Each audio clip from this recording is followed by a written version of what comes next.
Но на сегодняшний день, вот буквально месяц назад, последний месяц, достаточно активно обсуждаются вопросы, как у нас административная комиссия города Якутска, извиняюсь за выражение, долбит официальный бизнес. Просто-напросто долбит. А предприниматели, которые занимаются без кассового оборудования и без какого-то оформления на Дзержинского, на центральной улице, на Труда база целая, там все тишина и спокойствие.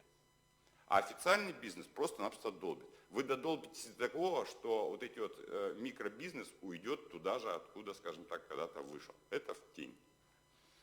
А это, опять же, доходная часть города.